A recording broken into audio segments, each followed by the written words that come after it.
we shall start today a very important chapter of costing, that is marginal costing.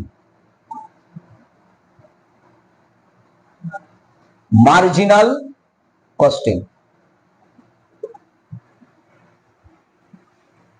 তাহলে সবার প্রথম আমাদেরকে যেটা জানতে হবে সেটা হচ্ছে what is marginal costing. Marginal কস্টিংটা কি? মার্জিনাল কস্টিংটা কি না, marginal costing is a technique of costing. Marginal costing হচ্ছে কস্টিং এর একটা টেকনিক।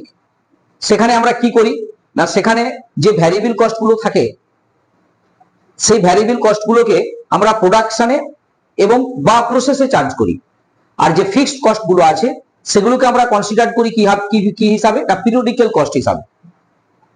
তাহলে ভ্যারিয়েবল কস্ট গুলো চার্জ হচ্ছে প্রসেসে অথবা প্রোডাক্টে, আর ফিক্সড কস্ট গুলোকে আমরা কনসিডার করছি পিরিয়ডিক্যাল কস্ট হিসাবে, and hence to be charged against profit.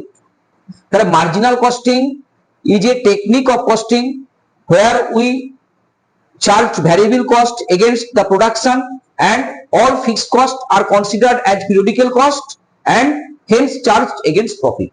এইটা হচ্ছে মার্জিনাল কস্টিং এর প্রধান বিষয়। তার মানে all costs are classified into two categories, that is variable cost and fixed cost. আমরা যখন কস্ট শিট করছিলাম তখন কি আমরা প্রোডাকশনে বা প্রোডাকশন কস্ট যেটা নির্ণয় করছিলাম বা প্রসেস কস্ট যেটা নির্ণয় করি, তখন কি আমরা শুধু ভ্যারিয়েবল কস্ট গুলোকে ধার্য করি? সবই আমরা ধার্য করি। প্রোডাকশন ওভারহেড পর্যন্ত সমস্ত কস্টকে আমরা প্রোডাকশন কস্ট হিসাবে আমরা ধার্য করি। তার মানে সেখানে ভ্যারিয়েবল কস্ট থাকে, আবার প্রোডাকশন যে ওভারহেডটা তার যেটা ভ্যারিয়েবল পোরশন সেটাও থাকে, আবার যেটা ফিক্সড পোরশন সেটাও থাকে। ফিক্সড মানে ফিক্সড প্রোডাকশন ওভারহেডটাও ওখানে থাকে। কিন্তু এখানে মার্জিনাল কস্টিং আমরা কি করছি, শুধুমাত্র ভ্যারিয়েবল কস্ট গুলোকে কনসিডার করছি প্রসেস কস্ট বা প্রোডাক্ট কস্ট হিসাবে, আর বাকি যেটা ফিক্সড কস্ট থাকছে সেটাকে আমরা চার্জ করে দিচ্ছি কোথায়, প্রফিটের এগেইনস্টে। ঠিক আছে, এখন ব্যাপার হচ্ছে তাহলে এখানে আমি কি বললাম যে all costs are classified into two categories, that is one is variable cost and another is fixed cost. আরেক রকম কস্ট আমাদের পাবো আমরা ভ্যারিয়েবল কস্টের এগেইনস্টে। আমরা জানি যে কস্টকে যদি আমরা ভাগ করি আরেকটা পাই আমরা হচ্ছে সেমি ভ্যারিয়েবল কস্ট, কিন্তু এখানে আমি সেমি ভ্যারিয়েবল কস্টটা অতটা আলোচনা করছি না, গুরুত্ব দিচ্ছি না অতটা। আমরা যেটা নিচ্ছি সেটা হচ্ছে ভ্যারিয়েবল কস্ট আর ফিক্সড কস্ট। মানে আমার যদি সেমি ভ্যারিয়েবল কস্ট থাকে কিছু, তাহলে সেক্ষেত্রে কি হবে যে তার মধ্যে যেটা ভ্যারিয়েবল পোরশন রয়েছে সেটা ভ্যারিয়েবল কস্টের মধ্যে ইনক্লুড হয়ে যাবে, আর যেটা ফিক্সড পোরশন রয়েছে সেটা ফিক্সড কস্টের মধ্যে চলে আসে। এই তো ব্যাপারটা। তো এখন ব্যাপার হচ্ছে আমাদের এখানে ওই কস্টের নেচার গুলো সম্বন্ধে একটু আইডিয়া আমাদের থাকতেই হবে, নাহলে আমাদের অঙ্ক অনেক সময় কনসেপ্টটা ক্লিয়ার হবে না অঙ্কের। তো এখন আমি কি বললাম, এখানে কস্টকে আমরা দুটো পার্টে ভাগ করছি। কস্টকে আমরা দুটো পার্টে ভাগ করছি। একটা কি না variable cost and another is fixed cost. তাহলে এই দুটো কস্ট সম্বন্ধে আমাদের একটা বেসিক কনসেপশন আগে দরকার, না হলে আমাদের সমস্যা আছে। তো সবার ফার্স্ট আমি ভ্যারিয়েবল কস্টটা আগে আলোচনা করছি। What is variable cost? Variable cost আর those cost which vary directly, which vary in direct proportion to the volume of the production. অর্থাৎ উৎপাদনের পরিমাণের সাথে সাথে যে কস্টটা পরিবর্তন হয় ডাইরেক্ট প্রপোর্শনে অর্থাৎ সমানুপাতিক ভাবে, তাকে আমরা কি করি, ভ্যারিয়েবল কস্ট। আর ফিক্সড কস্ট আমরা কাকে বলবো? ফিক্সড কস্ট আর those cost which normally remain fixed, which normally কেন which remains fixed up to a given range. একটা গিভেন রেঞ্জ পর্যন্ত ফিক্সড থাকবে, সবসময় ফিক্সড থাকবে এরকম নয়। ওই যে আমি নরমালি শব্দটা ব্যবহার করতে চাইছিলাম কিন্তু সেটা দরকার নেই। মানে ব্যাপারটা কি বলছি আমি, যে একটা নির্দিষ্ট লেভেল পর্যন্ত এই কস্টগুলো ফিক্সড থাকবে, একটা মানে প্রোডাকশনের একটা নির্দিষ্ট স্তর পর্যন্ত এগুলো ফিক্সড থাকবে। তো তাহলে ফিক্সড কস্ট আমরা কাকে বলছি না, ফিক্সড কস্টের যেটা ডেফিনেশন সেটা তাহলে কি হলো, যে ফিক্সড কস্ট আর those cost which do not vary with the change of the volume of the production.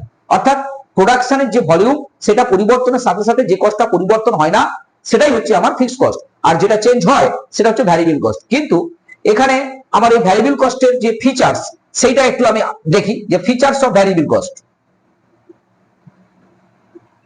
Features of variable cost, VC. Number 1, এখানে যেটা টোটাল ভ্যারিয়েবল কস্ট সেটা ভ্যারি করে। টোটাল ভ্যারিয়েবল কস্ট তাহলে কি হচ্ছে না, total variable cost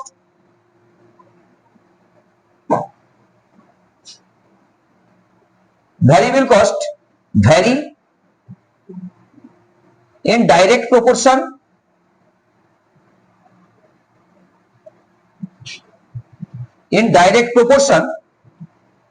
to the volume of production।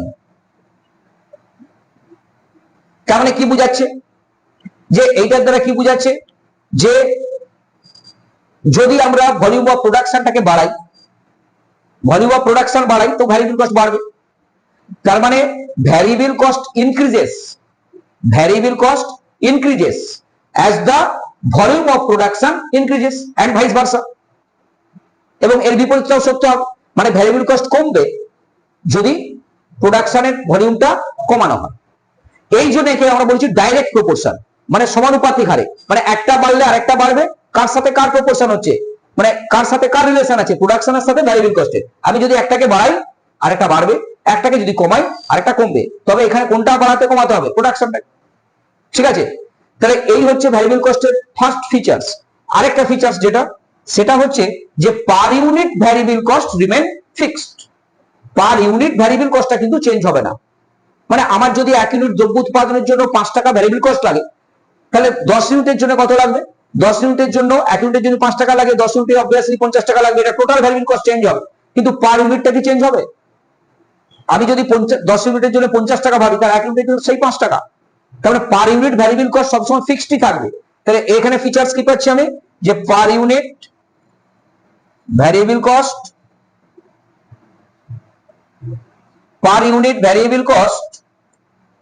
Remains fixed. হয়েছে, এই গেল আমার ভ্যারিয়েবল কস্টের ফিচার্স। এবার ফিক্সড কস্টে যদি আমি যাই, ফিচার্স অফ ফিক্সড কস্ট।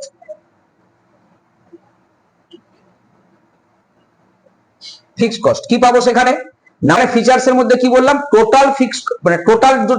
এখানে যেমন টোটালটা দেখছিলাম, এখানে যদি আমি টোটালটাকে দেখতে চাই, টোটাল যদি ফিক্সড কস্টটাকে দেখতে চাই টোটালের দিক থেকে, তাহলে কি হবে, total fixed cost will remain fixed কতদূর পর্যন্ত, for a given range of production. অর্থাৎ প্রোডাকশনের একটা নির্দিষ্ট স্তর পর্যন্ত টোটাল ফিক্সড কস্টটা ফিক্সডই থাকবে। তাহলে এখানে কি হচ্ছে, টোটাল ফিক্সড কস্ট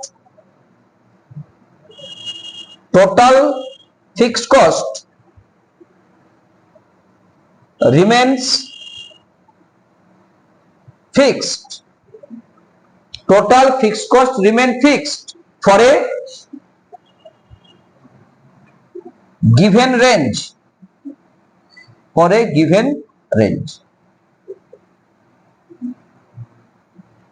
তাহলে এটা 1 নম্বর ফিচার্স। 2 নম্বর ফিচার্স কি আসছে না, পার ইউনিটটা দেখবো এবার। তাহলে per unit fixed cost will decrease, per unit fixed cost will decrease as the volume of production increase and vice versa। বোঝা গেছে, per unit fixed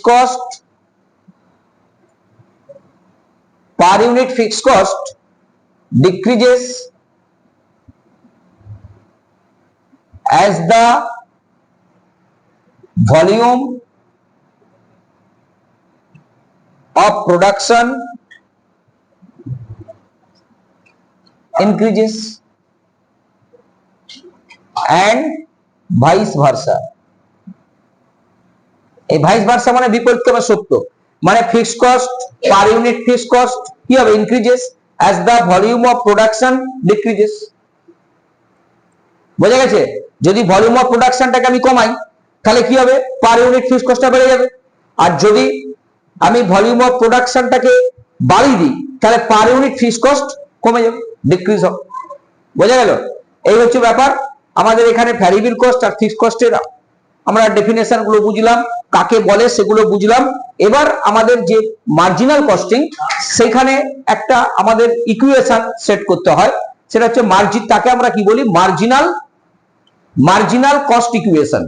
তো এখন একে মার্জিনাল কস্ট ইকুয়েশন কেন বলা হচ্ছে সেটা আমি একটু পরেই বোঝাবো। দেখো এখানে মার্জিনাল কস্টিং বা কেন বললাম, এর নামটা কেন মার্জিনাল কস্টিং হলো সেটাও দেখো, সেটা আমরা বুঝতে পারবো কোথা থেকে, মার্জিনাল কস্ট ইকুয়েশন থেকে। তাহলে আমাদের মার্জিনাল কস্ট ইকুয়েশনটাকে আমাদের বুঝতে হবে।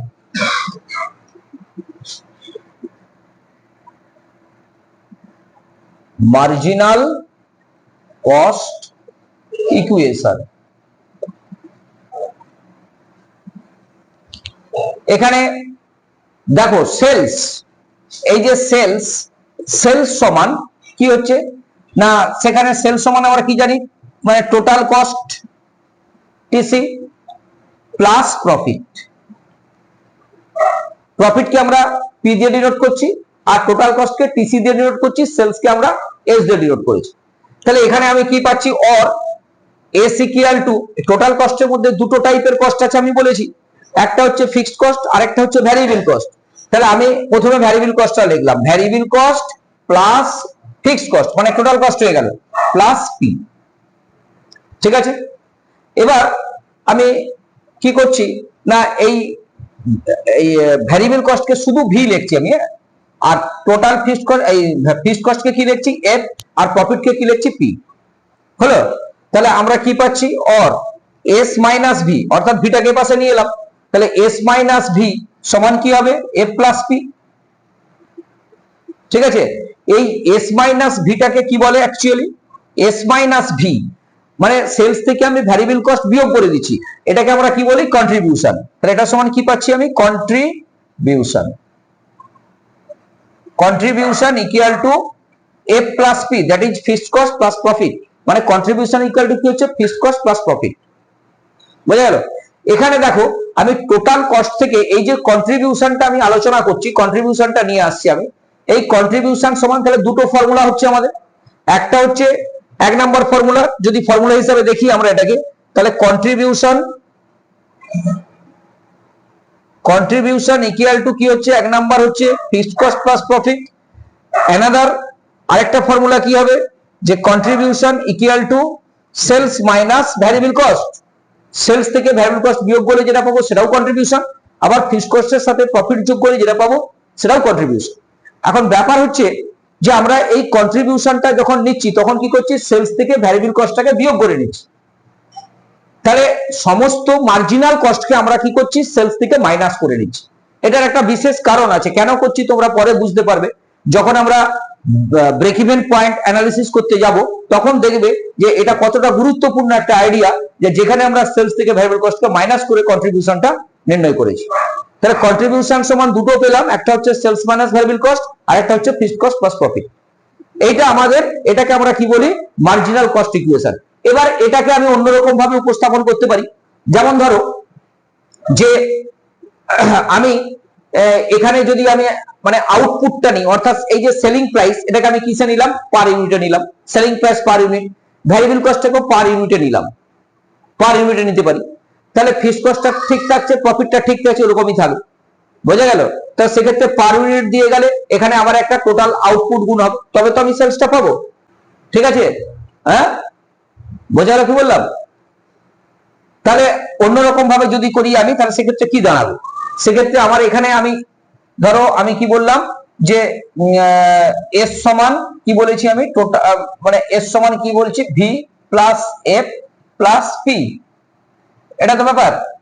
তো এখন ব্যাপার হচ্ছে এখানে দেখো যে সেলস সমান তাহলে কি হবে, ভ্যারিয়েবল কস্ট প্লাস এটা সমান কি, অ্যাকচুয়াল কন্ট্রিবিউশন। তাহলে সেলস সমান ভ্যারিয়েবল কস্ট প্লাস কন্ট্রিবিউশন হয়েছে। সেলস সমান অ্যাকচুয়াল কি পাচ্ছি আমি, ভ্যারিয়েবল কস্টের সাথে কন্ট্রিবিউশনটা যোগ করে নিলে আমি সেলস পেয়ে যাই। তাহলে এটা একটা জিনিস দাঁড়ালো, এখানে একটা বিষয় দাঁড়ালো। এবার আমি যদি আরো অন্যভাবে করি, আবার আমি ধরো এখানে কি বললাম, যে সেলস সমান কি হবে না, সেলিং প্রাইস পার ইউনিট,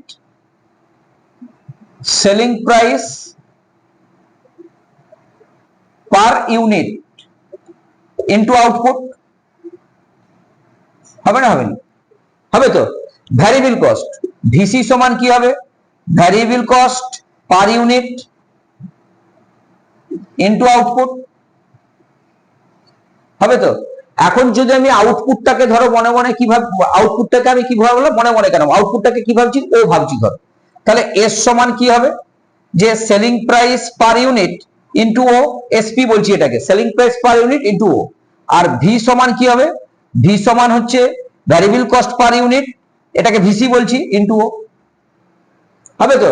তার সেক্ষেত্রে এই ইকুয়েশনটা কি দাঁড়াবে, দেখো এখানে আমাদের কি ছিল, এটা সমান কি হচ্ছে, এই যে সেলস মাইনাস ভ্যারিয়েবল কস্ট, এখানে তাহলে কি হবে, যে ও ইনটু এস মাইনাস ভি, মানে সরি এসপি মাইনাস ভিসি, যে ও ইনটু এসপি মাইনাস ভিসি মানে সেই সেলিং প্রাইস পার ইউনিট আর ভ্যারিয়েবল কস্ট পার ইউনিট, এটা সমান তাহলে কি হচ্ছে, এটা সমান এফ প্লাস পি, এই যে ফিক্সড কস্ট প্লাস প্রফিট। আচ্ছা তাহলে এবার ও সমান তাহলে কি হবে, ও সমান এফ প্লাস পি ইন্টু ও ইন্টু এস মাইনাস ভি, এইটা এই ও কেন, এইটাই হবে, শুধু ও সমান বলেছি তো, ও সমান F plus P divided by S minus V, মানে এসপি মাইনাস ভিসি, অ্যাকচুয়াল এটা এস মানে সেলিং প্রাইস পার ইউনিট, তাহলে এটা কি অ্যাকচুয়াল কন্ট্রিবিউশন, তাহলে এটা কি কন্ট্রিবিউশন পার ইউনিট। দেখো এইটা সমান তাহলে দাঁড়িয়ে যাবে আমাদের যে রিকোয়ার্ড, মানে রিকোয়ার্ড অ্যামাউন্ট অফ সেলস, মানে কতটা সেলস করতে হবে to achieve a target profit P, এটা আমরা পরে দেখতে পাবো এই ফর্মুলাটা, কি হচ্ছে বুঝে গেছে? মানে এই ইকুয়েশন থেকে যা ফর্মুলা সেট হচ্ছে সব এই ইকুয়েশন থেকেই আসে, বোঝা গেছে?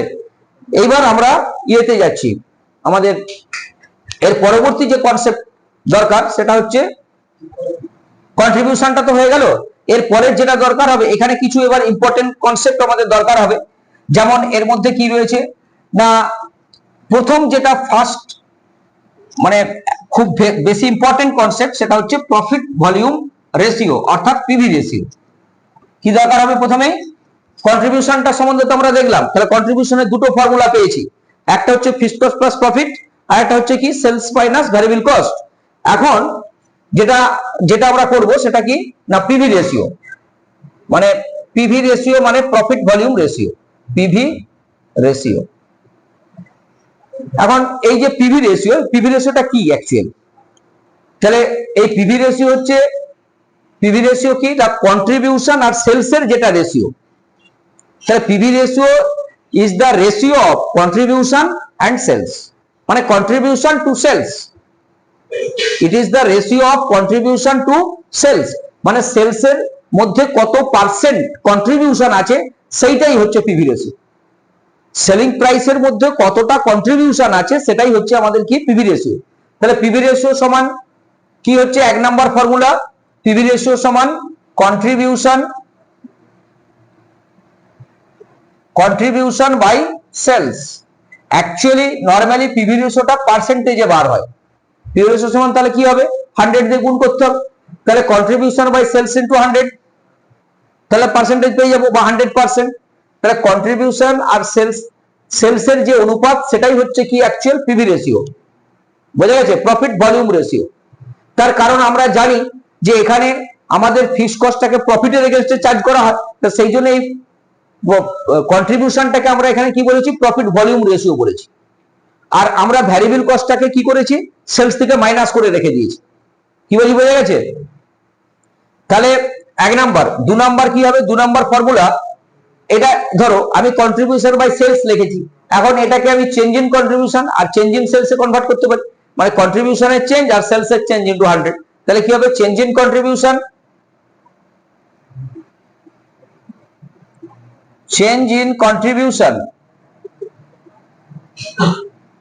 ডিভাইডেড বাই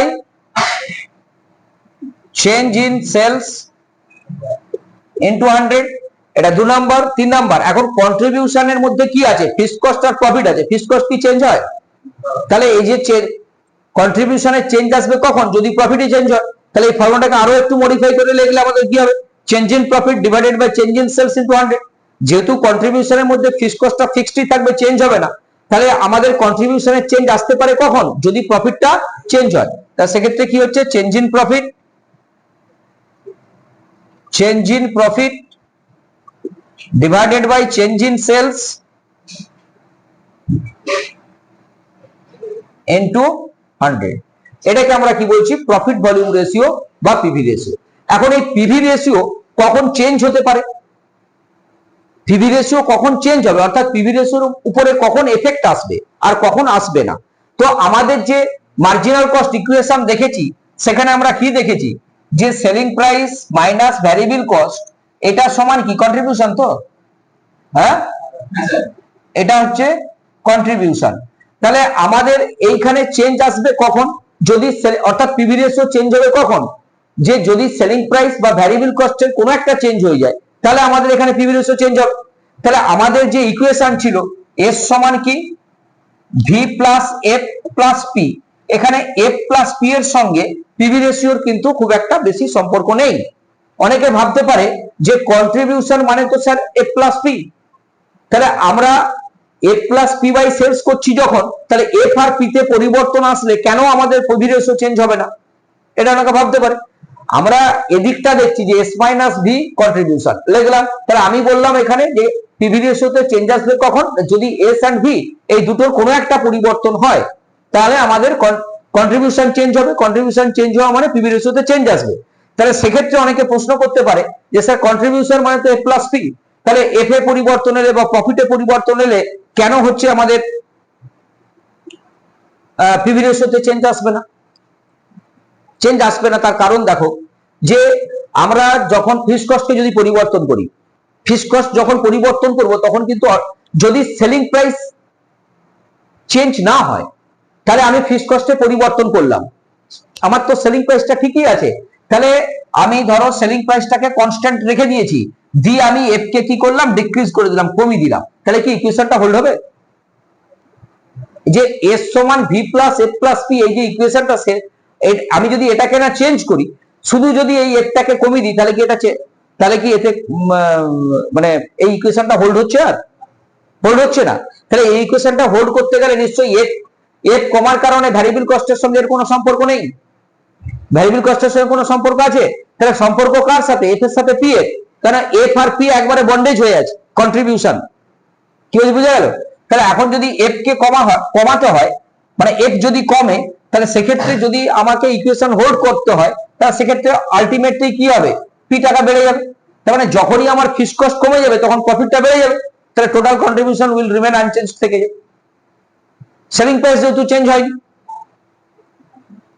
বা ধরো প্রফিটে কোনো পরিবর্তন আনলাম, আমি প্রফিটটা বাড়ালাম, তাহলে আলটিমেটলি কি কমবে? ফিক্সড কস্টটা কমে যাবে। এইভাবে কি হবে?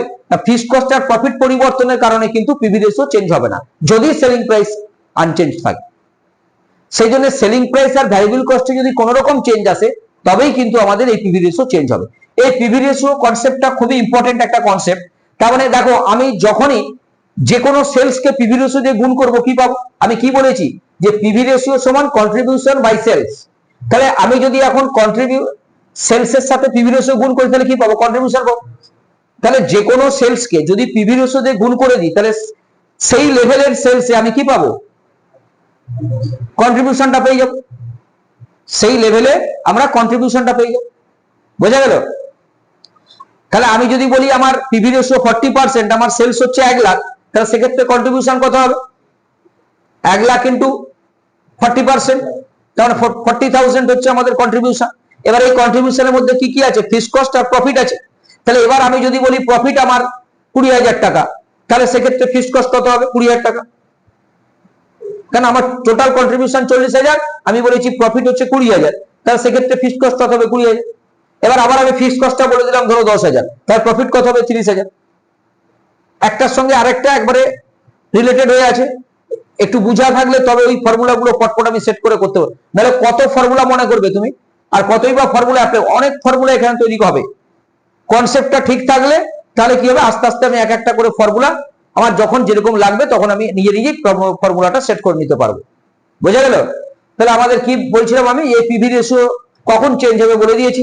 যদি সেলিং প্রাইস এবং ভ্যারিয়েবল কস্টে কোনো রকম পরিবর্তন আসে, তাহলে সেক্ষেত্রে পিভি রেশিও কিন্তু চেঞ্জ হয়ে যাবে। আর পিভি রেশিও চেঞ্জ হওয়া মানেই নতুন করে সমস্ত কিছু আবার আলাদা করে বার হবে, সবকিছুই। তো এখন এই পিভি রেশিওর পরে আমাদের যে কনসেপ্টটা লাগবে এখন, সেটা হচ্ছে ব্রেক ইভেন পয়েন্ট। কোনটা লাগবে? Break even point. তাহলে ব্রেক ইভেন পয়েন্টটা কি সেটা আগে বলতে হবে। What is break even point?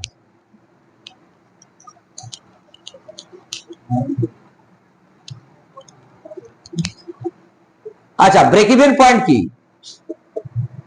Break even point, BEP. What is break even point?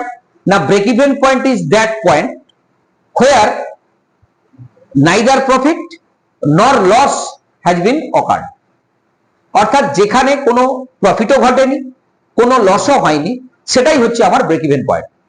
এটা কি করে সম্ভব হবে? তার মানে আমি যদি সেলসের দ্বারা, অর্থাৎ সেলস করে আমি যদি ভ্যারিয়েবল কস্ট এবং ফিক্সড কস্ট এই দুটো তুলে নিতে পারি, তাহলে আমার যে সেলস লেভেলটা হবে সেই সেলস লেভেলটাকে আমরা কি বলবো? Break even sales. আমার তো প্রফিট দরকার নেই। তাহলে ব্রেক ইভেন পয়েন্টে মার্জিনাল কস্ট ইকুয়েশনটা কি হবে? ব্রেক ইভেন পয়েন্টে কি হবে? সেলস সমান ভি প্লাস এর, এখানে কোনো প্রফিট থাকবে না। বোঝা গেল কি বললাম?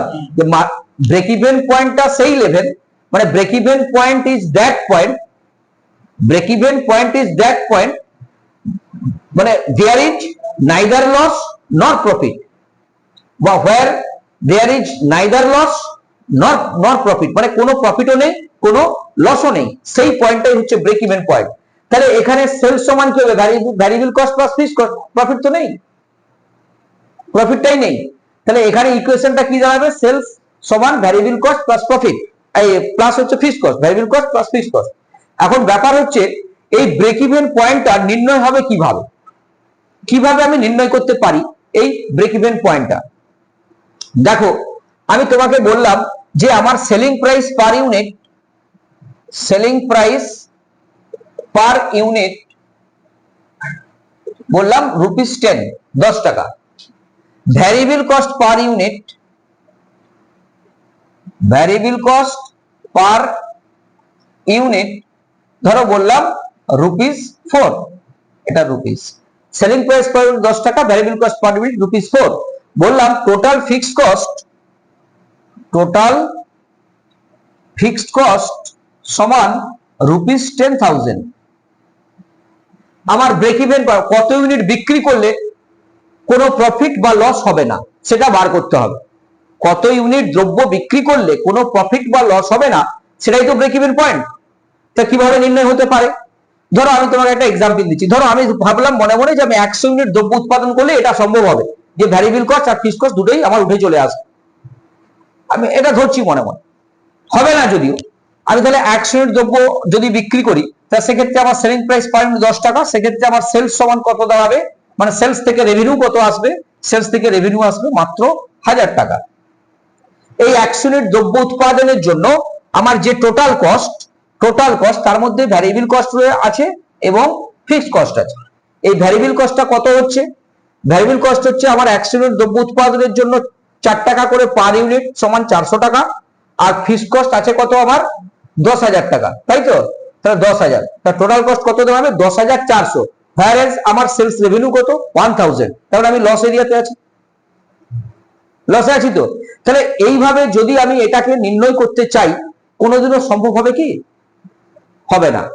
হবে? হবে না। তাহলে আমি এক কাজ করি, আমি কি করছি দেখো, আমি এই সেলিং প্রাইস যে 10 টাকা আছে না, আর এখানে ভ্যারিয়েবল কস্ট আছে 4 টাকা, আমাদের যে কন্ট্রিবিউশনের কনসেপ্টটা আছে সেই কনসেপ্টটাকে আমরা কাজে লাগাবো। এখন কি করছি আমি এই 10 টাকা থেকে 4 টাকা মাইনাস করে নিচ্ছি। তাহলে আমার কন্ট্রিবিউশন পার ইউনিট কত আসছে? কন্ট্রিবিউশন পার ইউনিট সমান 10 - 4 সমান কত? ₹6, 6 টাকা। 6 টাকা আমার প্রত্যেক ইউনিটের কন্ট্রিবিউশন। আমি দেখো যে যত ইউনিট দ্রব্যই আমি বিক্রি করি না কেন, আমার কন্ট্রিবিউশন আমি 6 টাকা করে ধরেছি। বোঝা গেল? তাহলে আমার কন্ট্রিবিউশন কত হবে? ধরো আমি যখন 100 ইউনিট দ্রব্য বিক্রি করছিলাম, আমি বলেছিলাম 100 ইউনিট আমার ব্রেক ইভেন পয়েন্ট হবে। আমি আনাড়ি লোক, আমি কিছু জানি না মার্জিনাল কস্টে, আমি বলেছি আমার 100 ইউনিট হবে ব্রেক ইভেন পয়েন্ট। আমি তো বুঝি না ব্যাপারটা। তাহলে সেক্ষেত্রে 100 ইউনিট দ্রব্য উৎপাদনে যে আমার কন্ট্রিবিউশন কত আসছে? 100 × 6 সমান কত? 600 টাকা। 100 ইউনিট দ্রব্য উৎপাদনের জন্য কন্ট্রিবিউশন কত আসছে? 600 টাকা। তাহলে আমার এখানে এই যে 100 ইউনিট দ্রব্য উৎপাদনের যে টোটাল সেলস ভ্যালু কত ছিল? 1000 টাকা। তাহলে সেলস কত? 1000। ভ্যারিয়েবল কস্ট কত ছিল 400 টাকা, তাহলে 1000 থেকে 400 টাকা বিয়োগ করলে কত হয় 600 টাকা, হয়তো। তো এখন আমি পার ইউনিট এই যে 6 টাকা আমি কন্ট্রিবিউশন বার করেছি, এইটাকে আমি কাজে লাগাবো। এখন কিভাবে কাজে লাগাচ্ছি, ধরো আমি যখনই এই সেলস থেকে ভ্যারিয়েবল কস্টটা বিয়োগ করে নিয়েছি না, সেলিং প্রাইস থেকে যে ভ্যারিয়েবল কস্ট 4 টাকা আমি বিয়োগ করে নিয়েছি, এর ফলে আমার ব্যাপারটা কি দাঁড়িয়েছে, যে আমি যত ইউনিট দ্রব্যই বিক্রি করি না কেন ভ্যারিয়েবল কস্ট কিন্তু আমার মাইনাস হয়ে যাচ্ছে অলওয়েজ। মানে ভ্যারিয়েবল কস্টটা আমাকে তুলতে হবে না। আমি ধরো আমি বললাম যে আমি সেলস করে আমি 10,000 টাকা তুলতে চাইছি, 10,000 টাকা, ক টাকা তুলতে চাইছি 10,000 টাকা, তাহলে 1 ইউনিট দ্রব্য বিক্রি করে ক টাকা পাই আমি 10 টাকা, তাহলে আমাকে 10,000 টাকা তুলতে গেলে কত টাকা তুলতে হবে, কত ইউনিট বিক্রি করতে হবে, 1000 ইউনিট বিক্রি করতে হবে তো। আচ্ছা, তাহলে এইটা আমি সেলস দিয়ে যদি ভাগ করতাম, তাহলে সেক্ষেত্রে আমার 1000 টাকা সেলস রেভিনিউ পেতে গেলে, এই 10,000 টাকা সেলস রেভিনিউ পেতে গেলে আমাকে 1000 ইউনিট দ্রব্য বিক্রি করতে হতো। এখন আমি ভাবছি যে আমাকে 6,000 টাকা আমার হচ্ছে গিয়ে কন্ট্রিবিউশন পেতে হবে, কত টাকা পেতে হবে কন্ট্রিবিউশন 6,000 টাকা, আমার 1 ইউনিটের কন্ট্রিবিউশন কত আছে 6 টাকা, তাহলে আমি যদি 6,000 টাকা কন্ট্রিবিউশন পেতে চাই, কত ইউনিট দ্রব্য বিক্রি করতে হবে 1000 ইউনিট পাবো তো। তো আমি যখন ভ্যারিয়েবল কস্টটা বিয়োগ করে নিয়েছি এখান থেকে সেলস থেকে, যখনই আমি ভ্যারিয়েবল কস্টটা মাইনাস করে নিয়েছি, তাহলে সেক্ষেত্রে আমার আর 10 দিয়ে ভাগ করার দরকার নেই। কত দিয়ে ভাগ করবো আমি 6 দিয়ে, তাহলে যেটা পাবো সেটা কি হবে কন্ট্রিবিউশনটা পাচ্ছি আমি। তাহলে প্রত্যেক ইউনিটের জন্য যে ভ্যারিয়েবল কস্টটা দরকার ছিল সেটা কিন্তু অটোমেটিক মাইনাস হয়ে যাচ্ছে আমার। তাহলে আমার এখানে আর ভ্যারিয়েবল কস্টটা তোলার দরকার নেই। আমি যখন ব্রেক ইভেন পয়েন্টটা কনসিডার করতে যাব, আমি 10 দিয়ে ভাগ করবো না তো, 10 দিয়ে ভাগ করবো কি, আমি কি দিয়ে ভাগ করতে বলছি 6 দিয়ে, তাহলে আমার তো 4 টাকা আগেই বাদ হয়ে গেছে, তাহলে আমি সেক্ষেত্রে ভ্যারিয়েবল কস্টটাকে মাইনাস করে দেবো, এটার দরকার নেই আমাকে। কোনটা তুলতে হবে, জাস্ট ফিক্সড কস্টটা, মানে ক টাকা তুলতে হবে 10,000 টাকা, ক টাকা তুলতে হবে আমাকে 10,000। তার কারণ আমি এই যে 10 টাকা দিয়ে ভাগ করবো না, একে কত দিয়ে ভাগ করবো এখন 6 দিয়ে ভাগ করবো, তাহলে সেক্ষেত্রে আমার কি হচ্ছে 10,000 টাকা যদি ফিক্সড কস্ট তুলতে হয় পার ইউনিটে, যদি 6 টাকা করে কন্ট্রিবিউশন থেকে থাকে, তাহলে 6 দিয়ে ভাগ করে দিলাম। 6 দিয়ে ভাগ করলে কত হচ্ছে এটা দেখো তো, 10,000 কে 6 দিয়ে ভাগ করলে 1,667, 1,667 মানে আচ্ছা 66.66 রাখো, 1,666.66, ঠিক আছে।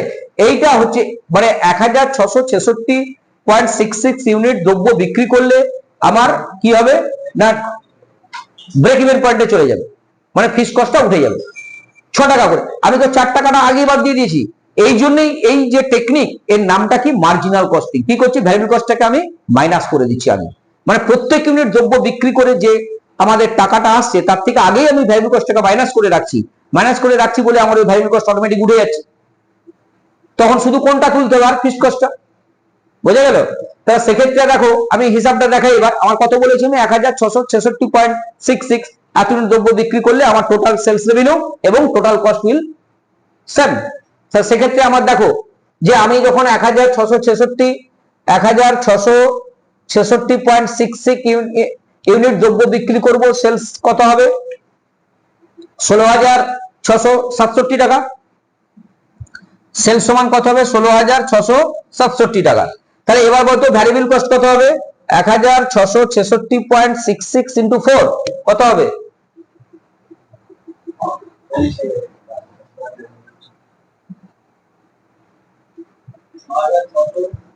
6,667 হবে তো, 6,667, আর ফিক্সড এটা হচ্ছে ভ্যারিয়েবল কস্ট, তাই তো ভিসি, আর ফিক্সড কস্ট কত ছিল 10,000, তা 10,000 প্লাস 6,667 মানে কত 16,667। তাহলে এটা কি আমার ওই 10 দিয়ে ভাগ করে করে আমি বার করতে পারতাম না, পারতাম কি, তা সেই জন্য আমরা কি করেছিলাম ভ্যারিয়েবল কস্টটাকে আগেই মাইনাস করে নিয়েছিলাম, ভ্যারিয়েবল কস্টটা সেলস থেকে মাইনাস করে কন্ট্রিবিউশনটা পেয়ে গেছি। মানে অ্যাকচুয়ালি আমি কি করতে চাইছি, আমার ফিক্সড কস্টটা তুলে ফেলতে পারলেই আমার ভ্যারিয়েবল কস্ট অটোমেটিক উঠে যাচ্ছে, কারণ ভ্যারিয়েবল কস্ট আমি আগে সেলস থেকে মাইনাস করে রেখেছি, সেলিং প্রাইস পার ইউনিট থেকে ভ্যারিয়েবল কস্টটাকে তো মাইনাস করে দিয়েছি, যেটা পড়ে আছে সেটার মধ্যে কি পড়ে আছে ফিক্সড কস্ট আর প্রফিট পড়ে আছে, ফিক্সড কস্ট আর প্রফিট পড়ে আছে। এবার ব্রেক ইভেন পয়েন্ট মানে তার মধ্যে কোনো প্রফিট থাকবে না, তা সেক্ষেত্রে আমি কি করবো ফিক্সড কস্টের কন্ট্রিবিউশন পার ইউনিটে ভাগ করে দেখে নেবো যে কত ইউনিট দ্রব্য বিক্রি করলে ফিক্সড কস্ট আমার উঠে চলে আসবে, সেটাই আমার ব্রেক ইভেন পয়েন্টের সেলস হবে, বোঝা গেল। তাহলে এখানে কি করতে হবে আমাকে, এবার আমি ফর্মুলা সেট করবো এবার ব্রেক ইভেন পয়েন্টে। ব্রেক ইভেন পয়েন্টে যখন ফর্মুলা সেট করছি তখন দেখো ব্রেক ইভেন পয়েন্টটা তিন রকম ভাবে আমাদের বার হবে। কি কি ভাবে বার হবে? এক, ইউনিটে বার হবে। কিসে বার হবে? ইউনিট। তাহলে break even point in units, এটা সমান কি হবে? এক নাম্বার, এটা হচ্ছে কি হবে? Fixed cost divided by contribution per unit, এক নাম্বার। এটা গেল। দু নাম্বার,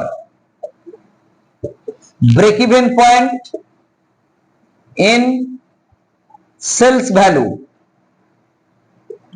এটা সমান কি হবে তাহলে? Fixed cost divided by PV ratio.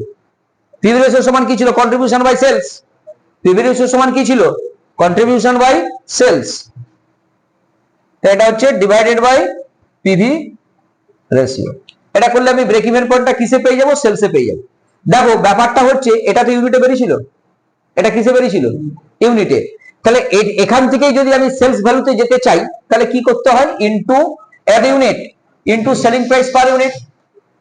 হবে না? হবে না? যদি আমি এটা ইউনিট না রেখে সেলস ভ্যালুতে বার করতে চাই এই ফর্মুলা দিয়ে বার করব, তাহলে সে কি করব? Fixed cost divided by contribution per unit বার করলে আমি কি পেলাম? কত ইউনিট দ্রব্য বিক্রি করতে হবে সেটা পেলাম। এবার তার সেলস ভ্যালু সমান কি হবে? সেইটা into selling price per unit. এবার ভালো করে লক্ষ্য করো, এটা হচ্ছে সেলিং প্রাইস পার ইউনিট উপরে আছে, কন্ট্রিবিউশন পার ইউনিট তলায় আছে, তাহলে এটা সমান কি হলো? পিভি রেশিও নয়, উল্টো 1 by PV ratio. PV ratio সমান কন্ট্রিবিউশন বাই সেলস, তাহলে এটা 1 বাই পিভি রেশিও। তো সেই জন্য এখানে পিভি রেশিও তলায় এসেছে।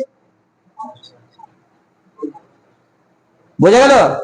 হ্যাঁ, সেই জন্য এখানে পিভি রেশিওটা কিসে চলে এলো? তলায় চলে এলো। তাহলে আমি আইদার এই সেলস ভ্যালু বার করতে গেলে এটাও ব্যবহার করতে পারি, আদারওয়াইজ এটা ব্যবহার করতে পারি।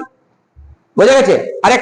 আরেকটা বেরোবে 3 number, break even point in percentage.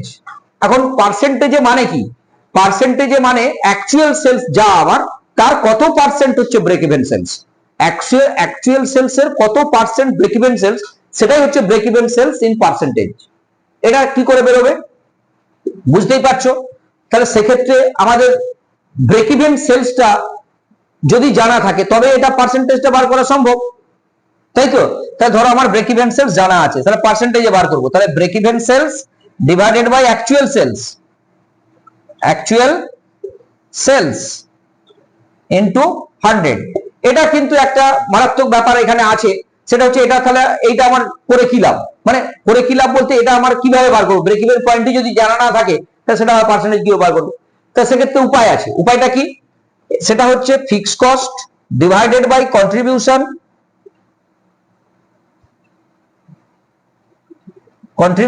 Into 100। Fixed cost divided by contribution into 100। তার মানে এখান থেকে কি বোঝাচ্ছে? যে ব্রেক ইভেন সেলসটা অ্যাকচুয়াল সেলস এর যত পার্সেন্ট হবে, কন্ট্রিবিউশনের মধ্যে ফিক্সড কস্টটা তত পার্সেন্টই থাকবে অলওয়েজ। খুব ইম্পর্টেন্ট আইডিয়া, এটা ইম্পর্টেন্ট কনসেপ্ট। কি বললাম? Break even sales actual sales এর যত পার্সেন্ট হবে, কন্ট্রিবিউশনের মধ্যে ফিক্সড কস্টটা ঠিক তত পার্সেন্টই থাকবে অলওয়েজ। বোঝা গেছে? হ্যাঁ, ধরো আমি বললাম আমার অ্যাকচুয়াল সেলস ধরো আমি বললাম 5000 টাকা, মানে এটা আমার অ্যাকচুয়াল সেলস। এবার তাহলে ব্রেক ইভেন সেলসটা যদি 3000 টাকা হয়, 3000 টাকা যদি 2500 টাকা হয়, 2500 টাকা হয়, তাহলে ব্রেক ইভেন সেলসটা অ্যাকচুয়াল সেলস এর কত পার্সেন্ট? 50%। অ্যাকচুয়াল সেলস এর কত পার্সেন্ট হচ্ছে ব্রেক ইভেন সেলস? 50%।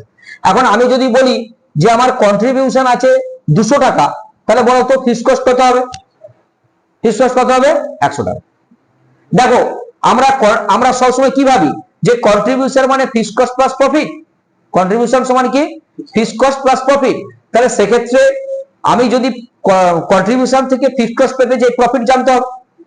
তা প্রফিট না জানা থাকা অবস্থাতেও আমি কিন্তু বার করতে পারবো কন্ট্রিবিউশনটা, যদি আমার ব্রেক ইভেন সেলসটা অ্যাকচুয়াল সেলসের কত পার্সেন্ট জানা থাকে, তাহলে সেই কন্ট্রিবিউশনের অ্যামাউন্ট থেকে আমি ফিক্সড কস্টটা বার করে নিতে পারছি। বোঝা গেল ব্যাপারটা? হ্যাঁ,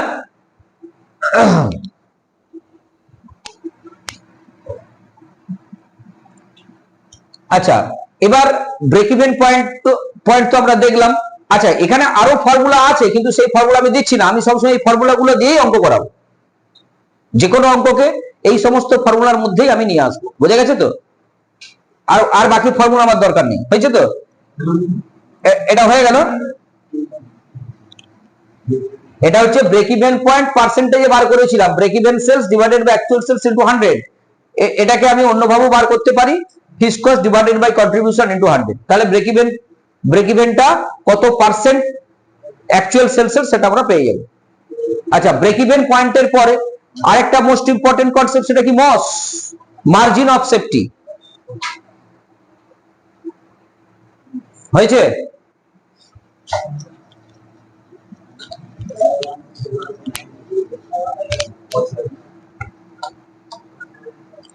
আচ্ছা, এখানে আরেকটু আমার বাকি থেকে গেল ব্রেক ইভেন পয়েন্টে। ব্রেক ইভেন পয়েন্টে আমি কি বলেছিলাম? ব্রেক ইভেন পয়েন্টে কি বলেছি? যে ব্রেক ইভেন পয়েন্টে সেলস সমান কি? Variable cost plus fixed cost, তাই তো? এখানে কোনো প্রফিট নেই। তাহলে ব্রেক ইভেন সেলস কে যদি পিভি রেশিও দিয়ে গুণ করি, যে কন্ট্রিবিউশনটা পাবো সেই কন্ট্রিবিউশনের মধ্যে তো ফিক্সড কস্ট থাকবে, এই প্রফিট থাকবে না। তার মানে ব্রেক ইভেন সেলসে কি হবে? Always contribution equal to fixed cost. Break even sales লেভেলে কি হবে? কন্ট্রিবিউশন সমান অলওয়েজ কি হবে? ফিক্সড কস্ট হবে। ঠিক আছে? হ্যাঁ, তাহলে ব্রেক ইভেন সেলসটা সেই লেভেল অফ সেলস যেখানে contribution equal to fixed cost. বোঝা গেছে?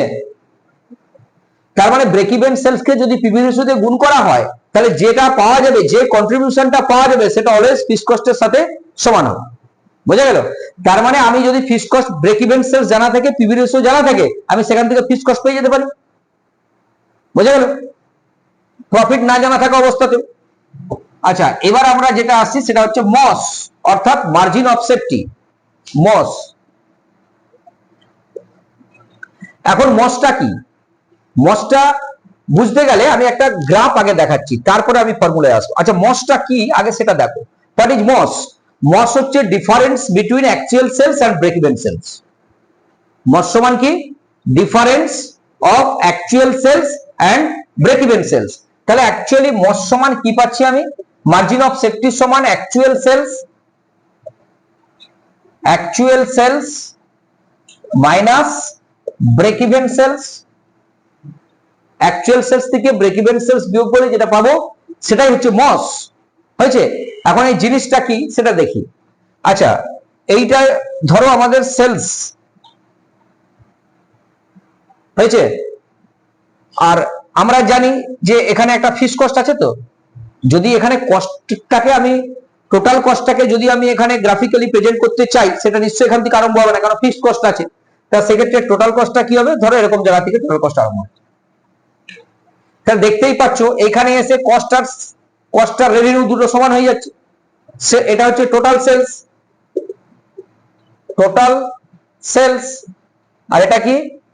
টোটাল কস্ট, ভ্যারিয়েবল কস্ট না, টোটাল কস্ট। তাহলে যেখানে টোটাল কস্ট আর টোটাল সেলস লাইন ইন্টারসেক্ট হচ্ছে, মানে ইন্টারসেপশন পয়েন্টটা, সেটা হচ্ছে ব্রেক ইভেন পয়েন্ট। তাহলে এটা আমার ব্রেক ইভেন পয়েন্ট। এটা কি? Break even point, BEP. এখানে কি আছে? BEP, break even point. এখন ব্যাপার হচ্ছে, দেখো এইখানে কি হচ্ছে? এটা তো সেলস লাইন, এটা কস্ট লাইন। তাহলে ব্রেক ইভেন পয়েন্টের তলায় কি হচ্ছে? সবসময় কস্টটা সেলসের থেকে বেশি হয়ে যাচ্ছে। তারপরে এটা কি? Loss area. তার মানে ব্রেক ইভেন পয়েন্টের নিচে তুমি যদি মাল বিক্রি করো, তোমার কি হতে থাকবে? লস হতে থাকবে। হয়েছে? আর ব্রেক ইভেন পয়েন্টের উপরে যখন বিক্রি করছি, তখন কি হচ্ছে? টোটাল সেলসটা টোটাল কস্ট লাইনকে ছাড়িয়ে উপরে চলে যাচ্ছে, মানে এটা হচ্ছে প্রফিট এরিয়া, এটা প্রফিট। হয়েছে? তাহলে আমরা কি পাচ্ছি? যে এটা লস এরিয়া, এটা হচ্ছে প্রফিট এরিয়া, এইটাই হচ্ছে মস। আর এখানে যে অ্যাঙ্গেলটা তৈরি হয়েছে, এই অ্যাঙ্গেলটাকে বলা হয় অ্যাঙ্গেল অফ ইনসিডেন্স। এটাকে কি বলা হয়? অ্যাঙ্গেল অফ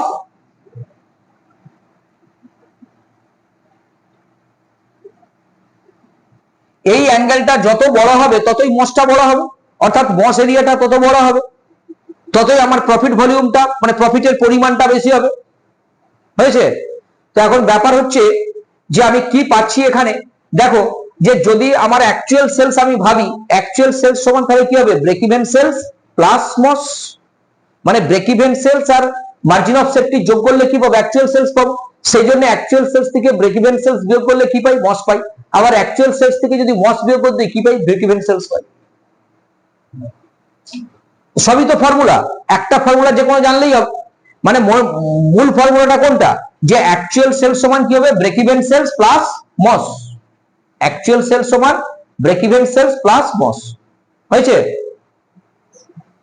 তাহলে আমাদের এখন মসের ফর্মুলা কি দাঁড়িয়েছে, একটা আমি ফর্মুলা লিখে দিয়েছি। একটা ফর্মুলা কি দাঁড়িয়েছে, যে মস সমান actual sales minus break even sales. এটা আমি অন্যভাবে বার করতে পারি। কিভাবে বার করতে পারি দেখো, মস এরিয়াতে তখন যখন আমি মসে আছি, মানে মস এরিয়াতে যখন আছি তখন কিন্তু ফিক্সড কস্ট ভ্যারিয়েবল কস্ট দুটো কস্টই উঠে গেছে, কারণ ব্রেক ইভেন সেলস কভার করে এসেছি, তবেই তো মস পাচ্ছি। ব্রেক ইভেন পয়েন্টেই তো আমার ফিক্সড কস্ট আমি কভার করে নিয়েছি। তাহলে মস এরিয়াতে যে সেলসটা আছে মসে, সেই সেলসটাকে যদি আমি পিভি রেশিও দিয়ে গুণ করি, অলওয়েজ কি পাবো, প্রফিট পাবো। অলওয়েজ কি পাবো, প্রফিট পাবো। তাহলে কি হচ্ছে, যে প্রফিট সমান কি হবে না, মস ইনটু পিভি রেশিও, হবে না, হবে না? যেমন ব্রেক ইভেন সেলস কে যদি আমি পিভি রেশিও দিয়ে গুণ করি কি পাই, ফিক্সড কস্ট পাই। আর যখনই মসের সেলস কে অর্থাৎ মস এরিয়ার সেলস কে যখন পিভি রেশিও দিয়ে গুণ করে দেবো, তখন আর ফিক্সড কস্ট আসছে না, কি আসছে, প্রফিট। তখন প্রফিট পাবো। তাহলে এবার আমি এখান থেকে যদি মস বার করি তাহলে কি হবে, প্রফিট বাই পিভি রেশিও, হবে না, হবে না? মস সমান তাহলে কি হবে, প্রফিট। আমি কি বলেছিলাম, প্রফিট সমান মস ইনটু পিভি রেশিও। তাহলে এবার প্রফিট কে যদি আমি পিভি রেশিও দিয়ে পাশে সাইড চেঞ্জ করে ভাগ করি তাহলে মস পাবো না। তাহলে 2 নম্বর ফর্মুলায় কি পেলাম, মস সমান প্রফিট বাই পিভি রেশিও, হয়েছে? মস সমান কি হলো, প্রফিট বাই পিভি রেশিও। এটা কিসে বেরোবে, এটা অবশ্যই সেলস ভ্যালুতে বেরোবে সবসময়। এটা কিসে বার হবে, সবসময় সেলস ভ্যালুতে বার হবে। তাহলে এটা একটা ফর্মুলা, এটা একটা ফর্মুলা মসের, আর কোনো ফর্মুলা আমাদের দরকার নেই। এবার একটা কথা এখানে মনে রাখবে, আমি কি বলেছিলাম, যে কন্ট্রিবিউশনের যত পার্সেন্ট ফিক্সড কস্ট থাকে, মানে ব্রেক ইভেন সেলসটা অ্যাকচুয়াল সেলসের যত পার্সেন্ট হয়, কন্ট্রিবিউশনের মধ্যে ফিক্সড কস্ট তত পার্সেন্ট থাকে। এটা বলেছিলাম তো, হ্যাঁ? এবার কন্ট্রিবিউশনের মধ্যে প্রফিটটা যত পার্সেন্ট থাকবে, মসটা অ্যাকচুয়াল সেলসের তত পার্সেন্ট হবে। ঠিক আছে? তাহলে মসটাকে আমি কিসে বার করতে পারি, আবার এটা কিসে বার হলো, সেলস ভ্যালু। এটা কিসে বেরিয়েছে, এটাও সেলস ভ্যালু, বোঝা গেছে? আচ্ছা, এখন মসটাকে আমি কিসে বার করতে পারি, ইন পার্সেন্টেজ। তাহলে সমান কি হবে, মস মানে মার্জিন অফ সেফটির যেটা সেলস, ঠিক আছে, divided by actual sales, actual sales into 100, এটা পার্সেন্টেজে বার হবে। এবার লক্ষ্য করো, আমি বললাম মস পার্সেন্টেজ আমার 40%, কার, অ্যাকচুয়াল সেলসের। তাই ব্রেক ইভেন সেলসটা কত পার্সেন্ট হবে, 60%। কারণ মস প্লাস ব্রেক ইভেন সেলস সমান তো অ্যাকচুয়াল সেলস, মস প্লাস ব্রেক ইভেন সেলস সমান কি, অ্যাকচুয়াল সেলস। তাহলে সেক্ষেত্রে আমি যদি বলি মসটা আমার 40%, তাহলে ব্রেক ইভেন সেলস কত, 60%,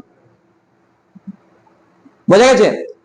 আচ্ছা, তাহলে এটা আমার মসটা পার্সেন্টেজে কখনো কখনো দেওয়া থাকবে, পার্সেন্টেজে দেওয়া থাকে, তাহলে সেক্ষেত্রে ব্রেক ইভেন সেলস এর পার্সেন্টেজটাও আমি পেয়ে যেতে পারি, এক নাম্বার।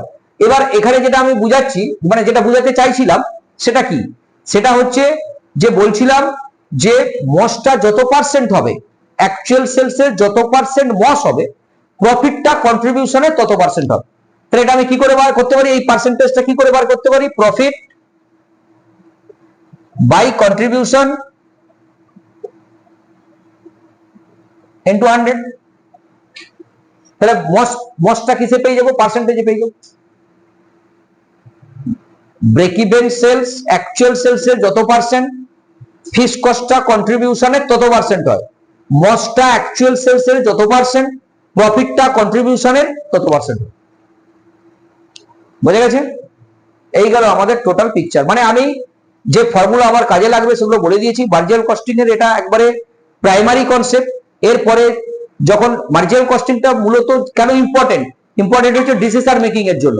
তো ডিসিশন মেকিং যখন আমাদের যখন আমরা ডিসিশন মেকিং এর অঙ্কে যাব তখন আরো ডিটেলসে দেখতে হবে যে কিভাবে কি হচ্ছে, কোনটার সাথে কার রিলেশন কিভাবে স্থাপন হচ্ছে। এটা আমরা এখন কি নিলাম, এখন বেসিক কনসেপ্ট বেসিক অঙ্ক আমার দিকে শিখতে হবে, তারপরে আমরা আপার লেভেলের অঙ্কে ঢুকবো যেগুলো আমাদের ডিসিশন মেকিং এ কাজে লাগে।